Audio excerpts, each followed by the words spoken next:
World express में प्रस्तुत है कुछ खास खबरें जो इस प्रकार है। महिलाओं और बच्चियों के साथ रेप जैसी वारदातों को लेकर देश भर में गुस्सा है। इन सब के बीच छत्तीसगढ़ में एक महिला से दरिंदगी का रोंगटे खड़े करने वाला मामला सामने आया है। महिला के साथ 10 से ज्यादा लोगों ने गैंग रेप किया। कुछ मीडिया रिपोर्ट्स में बलात्कार करने वालों की संख्या 17 बताई जा रही है। 5 घंटे से ज्यादा समय तक दरिंदे महिला का शरीर नोचते रहे और यह शर्मनाक घटना भाई बहन के पवित्र त्योहार राखी के दिन की है। मामला रायगढ़ जिले के पुसोर थाना क्षेत्र का है। जानकारी के मुताबिक 27 वर्षीय आदिवासी महिला सोमवार की रात मेला देखकर अपने एक परिचित के साथ वापस लौट रही थी। उसी दौरान रास्ते में उसके साथ गैंग रेप किया गया। 1 दर्जन से ज्यादा दरिंदे 5 घंटे तक महिला के साथ दरिंदगी करते रहे। जैसे तैसे महिला अपने घर पहुंची और मंगलवार को पुसोर थाना में शिकायत दर्ज करवाई। पुलिस ने मामले में आरोपियों के खिलाफ बीएनएस की धारा 70(1), 351(2) के तहत अपराध दर्ज कर लिया। महिला के साथ गैंगरेप की वारदात से हड़कंप मच गया। एसपी दिव्यांग पटेल सहित तमाम आला अधिकारी पुसोर थाना पहुंच गए। मामले में तुरंत कार्रवाई करते हुए पुलिस ने 6 आरोपियों को गिरफ्तार कर लिया है। ऑनलाइन सट्टेबाजी ऐप महादेव बुक मामले की जांच अब सीबीआई करेगी। छत्तीसगढ़ सरकार महादेव ऐप मामले की जांच सीबीआई को सौंपने जा रही है। राज्य के अलग अलग थानों में इस मामले में 70 केस दर्ज हैं। इस मामले में प्रदेश के कई बड़े रसूखदार नेता, पुलिस और प्रशासन के सीनियर अफसर और कारोबारियों के नाम शामिल है। इस मामले में प्रवर्तन निदेशालय ईडी की जांच चल रही है। सूबे में बीजेपी की सरकार आने के बाद छत्तीसगढ़ की आर्थिक अपराध अन्वेषण ब्यूरो ईओडब्ल्यू ने भी मामले में केस दर्ज किया था। ईडी महादेव ऐप से जुड़े मनी लॉन्ड्रिंग की जांच कर रही है। ईडी ने इस मामले में राज्य के तत्कालीन मुख्यमंत्री भूपेश बघेल के सलाहकार विनोद वर्मा और ओएसडी रहे मनीष बंछोर और आशीष वर्मा के ठिकानों पर दबिश दी थी। इस मामले में महादेव बुक ऐप के एक प्रमोटर ने तत्कालीन मुख्यमंत्री भूपेश बघेल को 508 करोड़ रुपए देने का सनसनीखेज आरोप भी लगाया था। मामले में ईडी ने आरोप लगाया था कि महादेव बुक के प्रमोटर ने भूपेश बघेल को 508 करोड़ रुपए दिए हैं।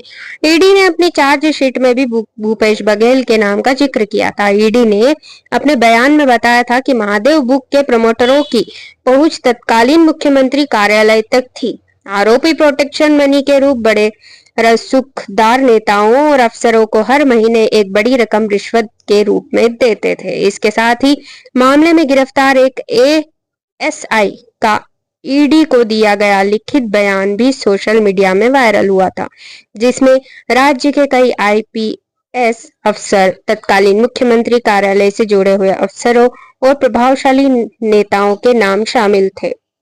महादेव बुक मामले में कई बॉलीवुड स्टारों के नाम भी सामने आए थे, जिनमें से कुछ को ईडी ने तलब भी किया था। दलित और आदिवासी संगठनों ने बुधवार को भारत बंद का आह्वान किया है। यह बंद हाशिए पर बड़े समुदायों के लिए मजबूत प्रतिनिधित्व और सुरक्षा की मांग को लेकर बुलाया गया है। National confederation of Dalit and Adivasi organisation नामक संगठन ने सुप्रीम कोर्ट के फैसले को दलित और आदिवासियों के संवैधानिक अधिकारों के खिलाफ बताया है और केंद्र सरकार से इसे रद्द करने की मांग की है। छत्तीसगढ़ में भारत बंद का मिला जुला असर देखने को मिल रहा है। राजधानी रायपुर, बिलासपुर जैसे बड़े शहरों में भारत बंद का कोई असर देखने को नहीं मिला रहा है। साथ ही कई जिलों में व्यापक प्रभाव भी देखा जा सकता है। आदिवासी बाहुल्य क्षेत्रों में ज्यादा असर दिख रहा है। बस्तर में सुबह से सभी बाजार बंद है, गाड़ियों के पहिए थमे हुए हैं, सड़क पर गाड़ियां नजर नहीं आ रही है। नेशनल हाईवे पर ट्रकों की लंबी लाइनें लगी है। हालांकि भारत बंद के दौरान मेडिकल स्टोर्स, अस्पताल, पेट्रोल पंप, गैस, दूध, शासकीय कार्यालय, सभी शैक्षणिक संस्था, ऑटो रिक्शा, निजी वाहन, एम्बुलेंस को राहत दी गई है। छत्तीसगढ़ चैम्बर ऑफ कॉमर्स ने भी बंद का समर्थन नहीं किया है, लिहाजा मार्केट खुले हैं, आवागमन भी आम दिनों की ही तरह है।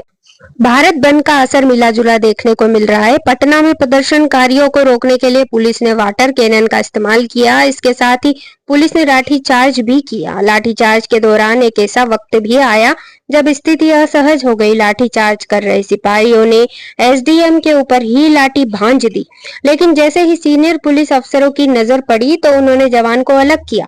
पीटने के बाद एसडीएम साहब भी तमतमा गए, लेकिन जवानों ने एसडीएम से माफी मांगी और कहा कि गलती से हो गया। अब इस मामले का वीडियो सोशल मीडिया में काफी वायरल हो रहा है। एसडीएम की पहचान श्रीकांत कुंडली खंड के रूप में की गई है। भारत बंद के दौरान डाक बंगला चौराहे पर डीजे लेकर पहुंचे प्रदर्शनकारियों को रोकने के लिए पुलिस को बल का इस्तेमाल करना पड़ा। इसी दौरान एसडीएम साहब ठेले पर चल रहे थे, जनरेटर को बंद करवा रहे थे, तभी कुछ जवान उन्हें प्रदर्शनकारी समझ बैठे और फिर क्या था, एसडीएम साहब पर ही लाठी भांज दी। गनीमत थी कि कुछ सीनियर अफसर वहां मौजूद थे जो एसडीएम साहब को पहचानते थे। उन्होंने सिपाहियों को रोक दिया, नहीं तो एसडीएम साहब का क्या होता। छत्तीसगढ़ में हत्या की बड़ी वारदात सामने आई है, जहां अंबिकापुर में स्टील कारोबारी के बेटे की गोली मारकर हत्या कर दी गई। बताया जा रहा है कि गोली सीने और पेट में लगने से युवक की मौत हो गई। जानकारी के अनुसार मृत युवक अक्षत अग्रवाल कल शाम को घर से कार लेकर निकला था। तब से उसका कुछ पता नहीं चल पा रहा था। वह अंबिका स्टील दुकान का संचालक था। अज्ञात आरोपी द्वारा युवक पर 3 गोली दागकर हत्या की गई। पुलिस ने शव को कार की कांच तोड़कर बाहर निकाला है।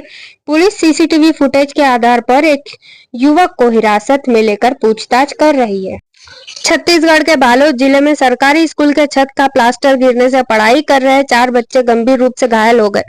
सभी बच्चे 5वीं कक्षा के छात्र बताए जा रहे हैं। बच्चों को इलाज के लिए जिला अस्पताल में भर्ती कराया गया है। घटना की जानकारी मिलते ही मौके पर एसडीएम पहुंचे। खून से लथपथ घायल स्कूली छात्रों को 108 एम्बुलेंस नहीं मिलने से निजी वाहन में जिला अस्पताल लाया गया, जहां पर सभी बच्चों का उपचार किया गया। 2 बच्चों के सर में चोट आने से टांके लगाए गए हैं। वहीं विधायक अनिल भेड़िया सहित प्रशासन की टीम भी घायल बच्चों को देखने जिला अस्पताल पहुंचे। डॉक्टरों को बच्चों का समुचित इलाज के निर्देश दिए। बता दें, डोंडी लोहारा ब्लॉक के कोरगुड़ा का शासकीय स्कूल जर्जर हो चुका है। कक्षा 5वीं में बच्चे पढ़ाई कर रहे थे, उसी दौरान छत का प्लास्टर अचानक गिर गया। कोलकाता में डॉक्टर से रेप मर्डर केस में बंगाल सरकार ने बड़ी कार्रवाई की है। बुधवार को 2 असिस्टेंट पुलिस कमिश्नर समेत 3 अधिकारियों को सस्पेंड कर दिया गया है।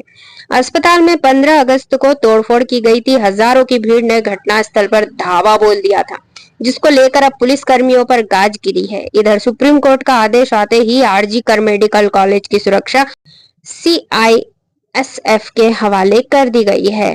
गौरतलब है कि सुप्रीम कोर्ट ने इस पूरे मामले को लेकर स्वतः संज्ञान लिया था और बंगाल सरकार को जमकर फटकार भी लगाई थी। पूरे मामले को लेकर टास्क फोर्स का गठन किया गया, जिसमें डॉक्टर के साथ ही केंद्र के अधिकारियों को भी शामिल किया गया, जो इस पूरे घटनाक्रम की जांच कर रहे हैं। वहीं 22 अगस्त को सुनवाई की अगली तारीख तय हुई थी। कल बंगाल सरकार सुप्रीम कोर्ट में हलफनामा पेश करेगी। इधर सुरक्षा को लेकर जूनियर डॉक्टर की हड़ताल 10वें दिन भी जारी रही। कोलकाता, दिल्ली, मुंबई जैसे बड़े शहरों में डॉक्टर ने आज भी काम नहीं किया। दूसरी तरफ भाजपा और कांग्रेस ने राज्य सरकार के खिलाफ जमकर प्रदर्शन किया और मुख्यमंत्री ममता बनर्जी के इस्तीफा की भी मांग की है। इधर रेप मर्डर केस में कोलकाता हाईकोर्ट में बुधवार को सुनवाई हुई। संदीप घोष की जांच के लिए समिति भी बनाई गई है, जिसे उन्हें बचाने का दिखावा बताया गया है। हालांकि कोर्ट ने 4 सितंबर को अगली सुनवाई की तारीख तय की है। उत्तर प्रदेश के प्रतापगढ़ जिले से हैवानियत की एक बड़ी खबर सामने आई है, जहां रिश्तों को शर्मसार करते हुए चाचा ने भतीजी के साथ दुष्कर्म की घटना को अंजाम दिया। डरी सहमी युवती मामले की शिकायत लेकर एसपी ऑफिस पहुंची और आरोपी चाचा के विरुद्ध नामजद शिकायती पत्र देकर न्याय की गुहार लगाई है। घटना कोतवाली पट्टी क्षेत्र की बताई जा रही है। पीड़िता ने मामले की शिकायत एसपी से की है। एक गांव की रहने वाली युवती ने पुलिस अधीक्षक को शिकायत पत्र देकर आरोप लगाया है कि उसकी मां रक्षाबंधन के दिन ननिहाल गई थी। मौके का फायदा उठाकर रात करीब 1 बजे के आसपास उसका चाचा उसकी चारपाई पर आया और उसका हाथ बांध दिया और मुंह में कपड़ा ठूस दिया। इसके बाद जबरन उसके साथ दुष्कर्म किया। किसी से कुछ भी कहने पर जान से मार देने की धमकी दी। मामले में पुलिस अधीक्षक ने मामले की जांच कर आरोपी के विरुद्ध कार्रवाई के आदेश दिए हैं। कुछ दूर नहीं वादों से, कुछ पुरानी यादों से, कुछ दूर नहीं वादों से, कुछ पुरानी यादों से मैं आपके मन में रहता हूँ। फिर भी कुछ न कुछ तो कहता हूँ कि कुछ दूर बहुत बैठा हूँ तुमसे, कुछ दूर बहुत बैठा हूँ तुमसे, और नहीं कुछ दे सकता हूँ। और तुम खुश रहना, दुआ हमारी। तुम खुश रहना, दुआ हमारी, सपरिवार से। तुम खुश रहना, दुआ हमारी, इतना ही कह सकता हूँ। तुमको क्या दे सकता हूँ, मैं तुमको क्या दे सकता हूँ, मैं तुमको क्या दे सकता हूँ। जय हिंद, जय भारत। मैं धर्मवीर भारती गुना से।